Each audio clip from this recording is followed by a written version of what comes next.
For decades, some of the greatest cars ever built were completely illegal in America, not because they were too slow, not because they were unsafe, but because America simply refused to allow them.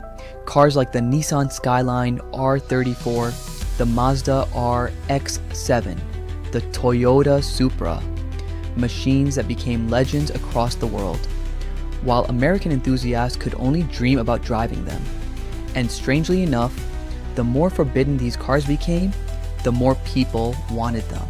So why were these legendary cars banned in America? And how did illegal Japanese cars become some of the most iconic machines in automotive history? During the 1990s, Japan was building some of the most advanced performance cars the world had ever seen.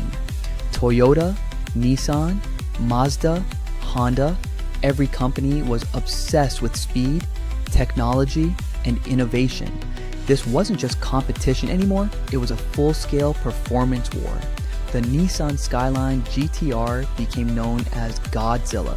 The Toyota Supra developed a reputation for insane tuning potential.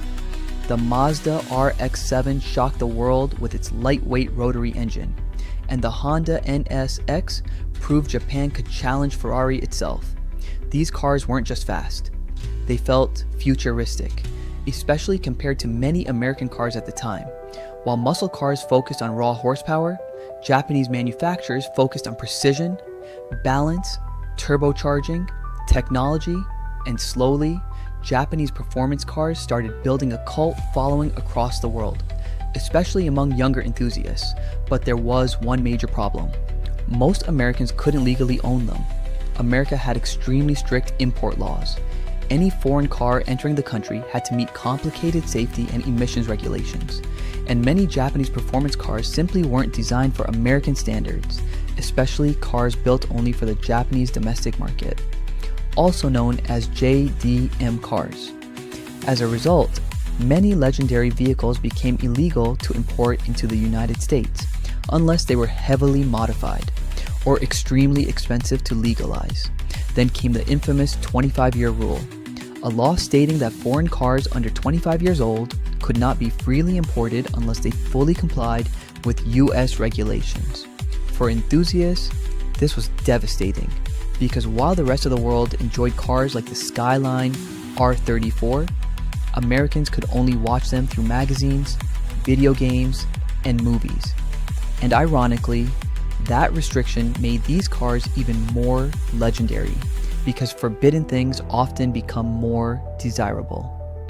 As internet culture exploded in the early 2000s, so did the obsession with illegal JDM cars.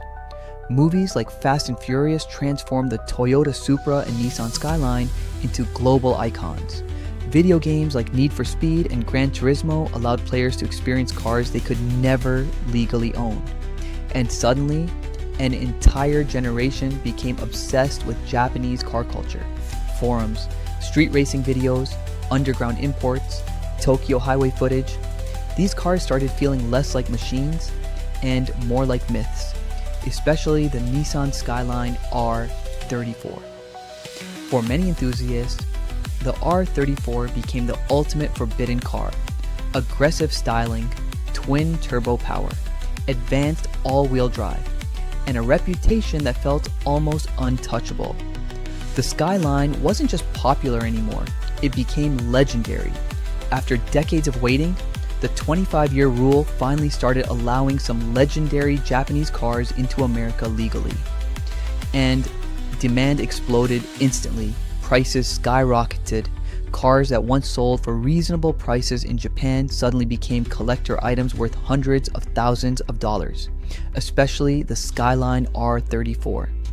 What was once an illegal dream became one of the most valuable Japanese cars ever made. And perhaps that's the strangest part of this story, because America's ban didn't destroy these cars, it made them immortal. Today, the automotive world is changing again. Electric cars are rising, manual transmissions are disappearing, and modern performance cars are becoming quieter, cleaner, and more digital. But even now, people still obsess over illegal JDM legends from the 1990s. Not just because they were fast, but because they felt mysterious, forbidden, untouchable. And maybe that's why these cars became so special, because for an entire generation, they represented freedom that people weren't allowed to have. And honestly, sometimes the cars we can't have become the ones we never stop dreaming about.